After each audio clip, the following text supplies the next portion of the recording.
അഖിൽ മാരാരുടെ സുഖപ്രസവം സ്റ്റേറ്റ്മെന്റ് ആണ് കേരളത്തിൽ ഇപ്പൊ പുകഞ്ഞുകൊണ്ടിരിക്കുന്ന മറ്റൊരു വിവാദം. അപ്പം അതിനകത്ത് എന്താ പറഞ്ഞത് എന്നുള്ള ഒരു ക്ലിപ്പൊന്നും ഞാനിവിടെ പ്ലേ ചെയ്യുന്നില്ല.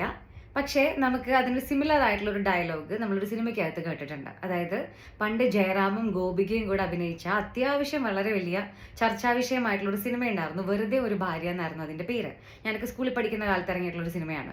അപ്പൊ അതിനകത്ത് ജയറാം എന്ന് പറയുന്ന കഥാപാത്രത്തിന്റെ, ജയറാം ചേട്ടൻ അഭിനയിച്ച കഥാപാത്രത്തിന്റെ മെയിൽ ഈഗോ കാരണം അദ്ദേഹത്തിന്റെ കുടുംബം ഓൾമോസ്റ്റ് നശിച്ചു പോകുന്നതും അദ്ദേഹത്തിന്റെ മകൾ ഒരു വലിയ ട്രാപ്പിൽ പോയി പെടുന്നതും വരെയുള്ള കാര്യങ്ങൾ അതിനകത്ത് കാണിക്കുന്നുണ്ട്. അത് നമുക്ക് വിടാം. അതിന്റെ ഉള്ളിൽ ജയറാമേട്ടൻ പറയുന്ന ഒരു ഡയലോഗ് ഉണ്ട്. അതായത് അദ്ദേഹത്തിന്റെ വല്യമ്മയുടെ പ്രസവത്തിനെ കുറിച്ചിട്ട്, പാടത്ത് ഇങ്ങനെ കൊയ്ത് ജോലി ചെയ്തുകൊണ്ടിരിക്കുന്നതിന്റെ ഇടയിൽ നൈസായിട്ട് കയറി വന്ന് പ്രസവിച്ച് സുഖമായിട്ട് ഇറങ്ങിപ്പോയി എന്നുള്ള പോലത്തെ ഒരു കഥ അദ്ദേഹം പറയുന്നുണ്ട്. അതിനോട് സിമിലർ ആയിട്ടുള്ള ഒരു സ്റ്റേറ്റ്മെന്റ് ആണ് പെണ്ണുങ്ങളുടെ സുഖപ്രസവം, പണ്ടൊക്കെയുള്ള സ്ത്രീകളുടെ ഇങ്ങനെ പ്രസവിച്ച് പോയിക്കൊണ്ടിരുന്നു എന്നൊക്കെ പറഞ്ഞിട്ട് അഖിൽ മാരാരുടെ ആ ഒരു ക്ലിപ്പിലുള്ളത്. സംഗതി അദ്ദേഹത്തിന് ചിത്രവധമൊക്കെ ചെയ്യാൻ വേണ്ടിയിട്ട് കുത്തിപ്പൊക്കിയിട്ടുള്ള ഒരു പഴയ ഒരു ക്ലിപ്പിന്റെ ഒരു കഷ്ണമൊക്കെ ആണെങ്കിലും ഇത്തരത്തിലുള്ള ഡയലോഗുകൾ ഉണ്ടാക്കുന്ന ചില ഡാമേജുകൾ ഒഴിവാക്കുക എന്ന് പറയുന്ന ഉത്തരവാദിത്തം നമുക്ക് എല്ലാവർക്കും ഉണ്ട്. എനിവേസ്, നമുക്ക് ഈ ഒരു ക്ലിപ്പിനെ ഒരു സൈഡിലോട്ട് മാറ്റിവെക്കാം. എന്നിട്ട് ലോകത്തിൽ നടക്കുന്ന പ്രസവവുമായി ബന്ധപ്പെട്ട ചില വിഷയങ്ങളെ കുറിച്ചിട്ട് ആദ്യം സംസാരിക്കാം. നിങ്ങൾക്ക് എല്ലാവർക്കും അറിയാം, ഒരുപാട് രാജ്യങ്ങളിൽ, വെസ്റ്റേൺ കൺട്രീസിൽ, ജപ്പാനിൽ, സൗത്ത് കൊറിയയിൽ, അങ്ങനെ എല്ലായിടത്തും ഇപ്പം പോപ്പുലേഷൻ ഭയങ്കരമായിട്ട് കുറഞ്ഞുകൊണ്ടിരിക്കുകയാണ്. അതുപോലെ തന്നെ അവിടുത്തെ ബർത്ത് റേറ്റും ഭയങ്കരമായിട്ട് കുറഞ്ഞുകൊണ്ടിരിക്കുകയാണ്. ലോകത്തിൽ മുഴുവൻ ഈ ഒരു പ്രതിഭാസം നടക്കുന്നുണ്ട്. ഇതിന് പല കാരണങ്ങളുണ്ട്, നല്ലതും മോശമായിട്ടുള്ള പല കാരണങ്ങളുണ്ട്. ഇതിൽ സ്ത്രീകളൊക്കെ അല്ലെങ്കിൽ കുഞ്ഞുങ്ങളുടെ എണ്ണമൊക്കെ വളരെ കുറയ്ക്കാൻ ഫാമിലികൾ തീരുമാനിച്ചതിൻ്റെ ഒരു റീസൺ എന്ന് പറയുന്നത് കുട്ടികളുമായി ബന്ധപ്പെട്ട എക്സ്പെൻസ് വളരെ കൂടിക്കൊണ്ടിരിക്കുന്നു. അതൊരു സാധാരണ ഫാമിലിക്ക് താങ്ങാൻ പറ്റുന്നില്ല എന്നുള്ളതാണ്. എന്ന് വെച്ചാൽ അവരുടെ ഫീസ്, ലിവിങ് എക്സ്പെൻസ്, ഹെൽത്ത് കെയറിനുള്ള എക്സ്പെൻസ്, ഇതൊക്കെ വല്ലാണ്ട് കൂടിക്കൊണ്ടിരിക്കുകയാണ്. അപ്പം ഒരു വീട് നിറച്ച് കുട്ടികൾ ഉണ്ടാവണം എന്ന് ആഗ്രഹമുള്ള ആൾക്കാർ പോലും ഒന്നും രണ്ടും കുട്ടികൾ അല്ലെങ്കിൽ ഒരു കുട്ടിയിലൊക്കെ ഒതുങ്ങുന്ന ഒരു അവസ്ഥയുണ്ട്. ഇതിൻ്റെ അപ്പുറത്ത് പല ആളുകളും ഫിനാൻഷ്യലി ഒന്ന് സെറ്റിൽ ആയതിനു ശേഷം മാത്രം കുഞ്ഞുങ്ങളെ ഭൂമിയിലോട്ട് വെൽക്കം ചെയ്താൽ മതി എന്ന് ചിന്തിക്കുന്നവരുണ്ട്. അത് വളരെ മെച്ചുവേർഡ് ആയിട്ടുള്ള ഒരു തീരുമാനമാണ്. എന്നാൽ അതിൻ്റെ പേരിലും ഈ ചൈൽഡ് ബർത്തിന്റെ നമ്പർ കുറയുന്നുണ്ട്. അതുപോലെ തന്നെ അത് എന്താ പറയുക, കുറച്ച് നീണ്ടു പോകുന്നുണ്ട്. ഇനിയുള്ള മറ്റൊരു കാര്യം, സ്ത്രീകൾക്കും പുരുഷന്മാർക്കും ഒക്കെ ഈക്വൽ വിദ്യാഭ്യാസവും അതുപോലെ തന്നെ വിവരവും കുറച്ചും കൂടി ഇന്റലക്ച്വലി എന്താ പറയുക, അവർ വയസ്സായതുകൊണ്ടൊക്കെ നല്ലൊരു പാർട്ട്ണർ വന്നിട്ട് മതി വിവാഹം എന്നൊക്കെ തീരുമാനിക്കുന്നത് കൊണ്ട് പല ആൾക്കാരും വിവാഹം വൈകിപ്പിക്കുന്നു. അതുകൊണ്ട് തന്നെ എഗൈൻ പണ്ടുള്ളതുപോലെ കുഞ്ഞുങ്ങൾ ഉണ്ടാവുന്ന പ്രോസസ്സ് കുറച്ച് ഡിലേ ആവുന്നുണ്ട്. ഇതൊക്കെ ഒരു സൈഡിൽ നിൽക്കുമ്പോൾ ഇനിയും വേറെ ഒരുപാട് കാര്യങ്ങളുണ്ട്. ഒന്നെന്ന് പറയുന്നത്, സ്ത്രീകൾക്ക് വിദ്യാഭ്യാസം കിട്ടിത്തുടങ്ങി, അതേപോലെ തന്നെ അവർ ജോലിക്കെല്ലാം പോയി തുടങ്ങി. അപ്പോൾ കരിയറൊക്കെ ഒന്ന് സെറ്റ് ആവട്ടെ എന്ന് കരുതിയിട്ട് സ്ത്രീകൾ പലരും ഈ ഒരു തീരുമാനമൊക്കെ മാറ്റിവെക്കുന്നുണ്ട്. പിന്നെ ലോകത്തിൽ ഒരുപാട് ഫാമിലി പ്ലാനിംഗ് ഒക്കെ നടന്നതിന്റെ ഭാഗമായിട്ടും കുഞ്ഞുങ്ങളുടെ നമ്പർ വല്ലാണ്ട് കുറഞ്ഞിട്ടുണ്ട്. ഇതൊക്കെ ചില കാര്യങ്ങൾ എൻ്റെ ഓർമ്മയിൽ വന്ന ചില കാര്യങ്ങളാണ്. അപ്പൊ ഇതിൽ കുറെ കാര്യങ്ങൾക്കൊക്കെ നല്ല വശമുണ്ട്, എന്നാൽ കുറെ കാര്യങ്ങൾക്കൊക്കെ മോശം വശമുണ്ട്. അപ്പൊ സ്ത്രീകൾ അവരുടെ ഇൻഡിവിജ്വൽ ഫ്രീഡം, അതുപോലെ തന്നെ അവരുടെ ആ ഒരു സോളോ ലൈഫൊക്കെ അത്യാവശ്യം എൻജോയ് ചെയ്തുകൊണ്ടിരിക്കുന്ന ഒരു സൊസൈറ്റിയിലാണ് നമ്മൾ ജീവിക്കുന്നത്. അവർക്കും അതിനുള്ള അവകാശമൊക്കെ ഉണ്ട്, എല്ലാം ഉണ്ട്. അപ്പൊ ഇതൊക്കെ അവിടെ നിൽക്കുമ്പം ഇതല്ലാത്ത പ്രോബ്ലംസും കൂടെ നമ്മൾ ഡിസ്കസ് ചെയ്യണം. എൻ്റെ ഓർമ്മ ശരിയാണെങ്കിൽ സൗത്ത് കൊറിയയിലോ എവിടെയോ ആണെന്ന് തോന്നുന്നു, സ്ത്രീകൾ എന്താ പറയാ, പുരുഷന്മാരിൽ നിന്ന് നേരിടുന്ന വിവേചനത്തിനെതിരെ അല്ലെങ്കിൽ അവരുടെ സൊസൈറ്റിയിൽ നിൽക്കുന്ന ബയസിനെതിരെ ഇനി ഞങ്ങൾ ഇവരുടെ കൂടെ കിടക്കില്ല, ഇവരുമായി ബന്ധങ്ങളിൽ ഏർപ്പെടില്ല, കുഞ്ഞുങ്ങളെ ഉണ്ടാക്കില്ല എന്നൊക്കെ പറഞ്ഞിട്ട് കുറേ പ്ലക്കാർഡ്സും സ്ലോഗനുകളും ഒക്കെ ആയിട്ട് എന്താ പറയുക ഇറങ്ങിയിട്ടുള്ള സമരങ്ങളൊക്കെ നമ്മൾ കണ്ടിട്ടുണ്ട്. ഞാനിത് സോഷ്യൽ മീഡിയയിൽ എവിടെയൊക്കെ കണ്ടിട്ടുള്ള ഒരു കാര്യമാണ്. എന്ന് കരുതിയിട്ട് എൻ്റെ ഉത്തരവാദിത്തം എന്ന് പറയുന്നത് നാട്ടിലെ പുരുഷന്മാരെയൊക്കെ കുറ്റം പറയാന്നുള്ളതല്ല. നമുക്ക് നമ്മുടെ പോയിന്റിലോട്ട് വരാനായിട്ടുണ്ട്. അപ്പം ഇങ്ങനെയുള്ള പ്രശ്നങ്ങൾ ഒരുപാട് ലോകത്തിന്റെ ഭാഗങ്ങളിൽ നടക്കുന്നുണ്ട്. ഇനി നമ്മുടെ ഇന്ത്യയിലോട്ട് നമുക്ക് വരാം. ഇതിൻ്റെയൊക്കെ ഒരു അലയൊലികൾ നമ്മുടെ നാട്ടിലും ഉണ്ട്. ഇനി നമുക്ക് നമ്മുടെ നാടിൻ്റെ ഏറ്റവും വലിയ സ്ട്രെങ്ത് എന്താണെന്ന് നോക്കാം. ഇന്ത്യയുടെ ഏറ്റവും വലിയ സ്ട്രെങ്ത് ഇതിൻ്റെ മാനവ വിഭവശേഷി അല്ലെങ്കിൽ ഇവിടുത്തെ മാൻ പവർ ആണ്. അപ്പം ഈ മാൻ പവർ ഉണ്ടാകുന്നത് എപ്പോഴാണ്? ആളുകൾ ഇവിടെ ഉണ്ടാകുമ്പോഴാണ് അല്ലേ. ഈ ആളുകൾ എങ്ങനെ ഉണ്ടാവുന്നത്? ഇവിടെ പ്രത്യുൽപാദനം നടത്തുമ്പോൾ മാത്രമാണല്ലോ ഇത്രയധികം ആളുകൾ ഉണ്ടാവുന്നത്. അപ്പൊ പ്രത്യുൽപാദനം എന്ന് പറഞ്ഞാൽ സ്ത്രീകളൊക്കെ പ്രസവിക്കാൻ തയ്യാറാവണം എന്നും ഒരർത്ഥം അതിനുണ്ട്. എന്ന് കരുതിയിട്ട് നമുക്ക് സ്ത്രീകളെ പ്രസവിക്കുക എന്നുള്ള അർത്ഥത്തിൽ മാത്രം അവരിങ്ങനെ ഒരു അടിമകളായിട്ട് ട്രീറ്റ് ചെയ്യാൻ പറ്റുമോ? ഇല്ല. നമ്മുടെ നാടിൻ്റെ അറൌണ്ട് 48% സ്ത്രീകളാണ്. ഈ സ്ത്രീകളിൽ തന്നെ 30 to 35% എന്ന് പറയുന്നത് നമ്മുടെ മാനവ വിഭവ ശേഷിയുടെ ഭാഗമാണ്. അതായത് അവർ വർക്കിംഗ് ആയിട്ടുള്ള ഏർണിംഗ് ആയിട്ടുള്ള സ്ത്രീകളാണ്. ഇനി ഈ സ്ത്രീകൾ ജോലി ചെയ്തില്ലെങ്കിൽ ഇന്ത്യക്ക് എന്ത് സംഭവിക്കും? ഇന്ത്യക്ക് സംഭവിക്കാൻ പോകുന്നത് അതിഭീകരമായിട്ടുള്ള ഒരു എക്കണോമിക് കൊലാപ്സ് ഒക്കെ ആയിരിക്കും. വല്ലാണ്ട് നമ്മൾ ദാരിദ്ര്യത്തിലോട്ടൊക്കെ പോകാനുള്ള സാധ്യതയുണ്ട്. നിങ്ങൾക്ക് അതിൻ്റെ ഉദാഹരണം അറിയണമെങ്കിൽ സ്ത്രീകൾ ജോലി ചെയ്തിട്ടില്ലാത്ത, സ്ത്രീകളെ അടിമകളെ പോലെ ട്രീറ്റ് ചെയ്യുന്ന രാജ്യങ്ങളിലോട്ടൊന്ന് നോക്കിയാൽ മതി. സേ ഫോർ എക്സാമ്പിൾ, നമ്മുടെ തൊട്ടപ്പുറത്ത് കിടക്കുന്ന അഫ്ഗാനിസ്ഥാൻ, ഇതുപോലെയുള്ള തോട്ട്സ് ആയിട്ട് നടക്കുന്ന കുറേ അധികം കൺട്രീസ്, ലോകത്തിലുള്ള പല കൺട്രീസിലൊക്കെ അവസ്ഥ ദാരിദ്ര്യം തന്നെയാണ്. അത് നമ്മുടെ നാട്ടിൽ ഇല്ലാണ്ടിരിക്കാൻ വേണ്ടിയിട്ടാണ് നമ്മുടെ ഗവൺമെൻറ് സ്ത്രീകളെ ഇത്ര അധികം സപ്പോർട്ട് ചെയ്യുന്നത്. സപ്പോർട്ട് ചെയ്യുന്നത് മാത്രമല്ല, കുട്ടികളൊക്കെ പഠിക്കണം, പെൺകുട്ടികളൊക്കെ വലുതാവണം എന്നുള്ളൊരു അർത്ഥത്തിൽ അവർ ബേട്ടി പഠാവോ ബേട്ടി ബച്ചാവോ എന്നൊക്കെ പറയുന്ന കുറേ പ്രോഗ്രാംസ് ഒക്കെ നടത്തുന്നുണ്ട്. ഞാൻ മുമ്പത്തെ ഒരു വീഡിയോയിലൊക്കെ പറഞ്ഞ പോലെ സ്ത്രീകളെ ശക്തീകരിക്കാൻ വേണ്ടിയിട്ട്, വിമനെ എംപവർ ചെയ്യാൻ വേണ്ടിയിട്ട് ഒരുപാട് കാര്യങ്ങൾ ഇന്ത്യയിൽ നടക്കുന്നുണ്ട്. അപ്പം മാനവ വിഭവ ശേഷി കോൺട്രിബ്യൂട്ട് ചെയ്യുന്നതിലോട്ട് കൂടുതൽ സ്ത്രീകൾ കടന്നു വരട്ടെ എന്നുള്ളൊരു ഉദ്ദേശമാണ് നമ്മുടെ ഗവൺമെന്റിനുള്ളത്. അല്ലെങ്കിൽ നമ്മുടെ രാജ്യം പുരോഗതിയിലോട്ട് വരില്ല, ഇത് സെക്യൂർ ആവില്ല.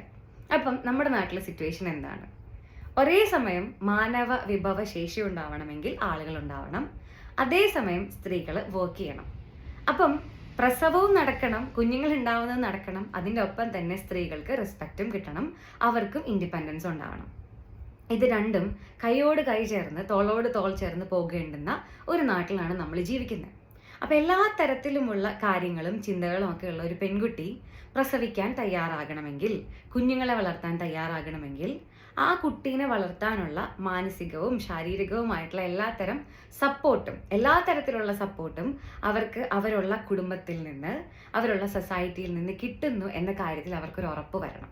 അപ്പം അങ്ങനെ ഉറപ്പുണ്ടാകണമെങ്കിൽ ഇത്തരത്തിലുള്ള റിഗ്രസീവായിട്ടുള്ള, വളരെ മോശമായിട്ടുള്ള സ്റ്റേറ്റ്മെൻറ്റുകൾ നമ്മുടെ നാട്ടിൽ ഉണ്ടാവരുത്. അങ്ങനെയുള്ള തെറ്റുകൾ ഉണ്ടാകുമ്പോൾ ആ തെറ്റുകൾ നമ്മൾ തിരുത്തണം. നമ്മുടെ നാട്ടിൽ വേണ്ടത് സ്ത്രീയും പുരുഷനും തോളോട് തോൾ ചേർന്ന് ഒരു കുടുംബത്തിലും, അതേപോലെ തന്നെ ഒരു കുടുംബത്തിൽ വർത്തിക്കുക, സൊസൈറ്റിയിൽ വർത്തിക്കുക.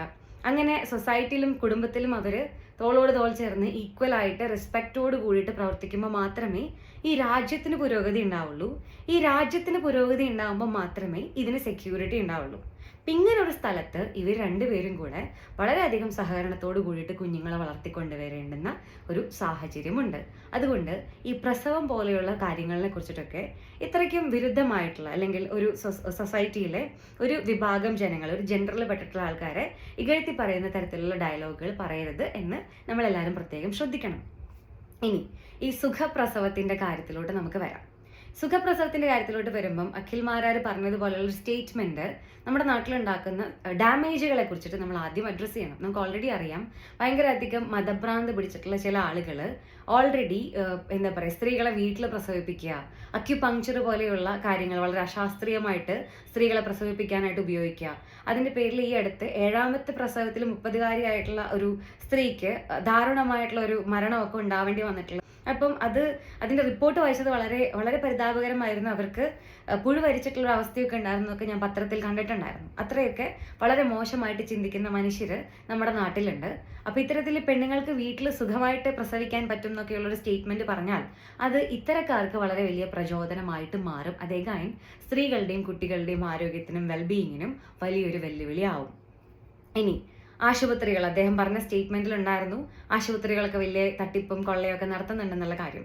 ഒരു പരിധി വരെയൊക്കെ അത് ശരിയായിരിക്കാം. പക്ഷേ നമുക്ക് ഒരു സ്ത്രീനെ വീട്ടിൽ പ്രസവിപ്പിച്ച് അവരുടെ ജീവിതമൊക്കെ ദുരിതത്തിലാക്കാനായിട്ട് പറ്റില്ല. അപ്പോൾ അവരുടെ വെൽബീയിങ് ഉറപ്പ് വരുത്തേണ്ടത് നമുക്ക് വളരെ അത്യാവശ്യമാണ്. അതുകൊണ്ട് തന്നെ ഇന്ന് ആധുനികമായിട്ടുള്ള ഒരു കാലഘട്ടത്തിൽ എക്സ്പേർട്ട് ആയിട്ടുള്ള ഡോക്ടർമാരുടെ സഹായത്തോടു കൂടി തന്നെ കുഞ്ഞുങ്ങളെ പ്രസവിക്കാനായിട്ട് സ്ത്രീകളെ നിങ്ങൾ അനുവദിക്കണം. അത് നിങ്ങൾ ആരും അവരിൽ നിന്ന് ആ ഒരു അവകാശം തട്ടിയെടുക്കാനോ അല്ലെങ്കിൽ അതിനെതിരായിട്ട് സംസാരിക്കാനോ പാടില്ല. അതാണ് അവിടുത്തെ ഒരു കാര്യം. ഇനി സുഖപ്രസവത്തിനെ കുറിച്ച് പറയുകയാണെങ്കിൽ, ഞാൻ പ്രസവിക്കുകയോ കല്യാണം കഴിക്കുകയോ ചെയ്തിട്ടുള്ള ഒരു സ്ത്രീ അല്ല. പക്ഷേ എനിക്ക് മുമ്പേ ജനിച്ചു പോയിട്ടുള്ള ഒരുപാട് സഹോദരിമാരുണ്ട്. ഇവരുടെ എല്ലാവരുടെയും പ്രസവവും അതുമായി ബന്ധപ്പെട്ടിട്ടുള്ള ബുദ്ധിമുട്ടുകളും പെയിനും ഒക്കെ കണ്ടിട്ടുള്ള ഒരു വ്യക്തിയാണ് ഞാൻ. ഈ കുഞ്ഞുങ്ങളുടെയൊക്കെ ഒരു പ്രസവം, ഇപ്പൊ സുഖപ്രസവം എന്ന് പറയുന്നതിന് ആരാണ് അങ്ങനെ ഒരു പേരിട്ടെ എന്നൊക്കെ ചോദിച്ചിട്ട് ചേച്ചിമാരൊക്കെ രോഷം കൊള്ളുന്ന കാഴ്ച ഞാൻ കണ്ടിട്ടുണ്ട്. ഈ പ്രസവത്തിന് ശേഷം കുഞ്ഞെല്ലാം വെളിയിൽ വന്നതിന് ശേഷം ഇവരുടെ സ്വകാര്യ ഭാഗങ്ങളിൽ സ്റ്റിച്ചൊക്കെ ഇട്ട് ടോയ്ലറ്റിൽ പോലും പോകാൻ പറ്റാണ്ട് വളരെയധികം ബുദ്ധിമുട്ടുന്ന ചില കാര്യങ്ങളൊക്കെ നമ്മൾ കണ്ടിട്ടുണ്ട്. ഇവർ കരഞ്ഞ് വളരെയധികം വിഷമിച്ച് ഫുഡ് കഴിക്കാൻ പോലും വിസമ്മതിച്ചിട്ടിരിക്കുന്ന വല്ലാത്തൊരു ബുദ്ധിമുട്ട് നമ്മൾ കണ്ടിട്ടുണ്ട്.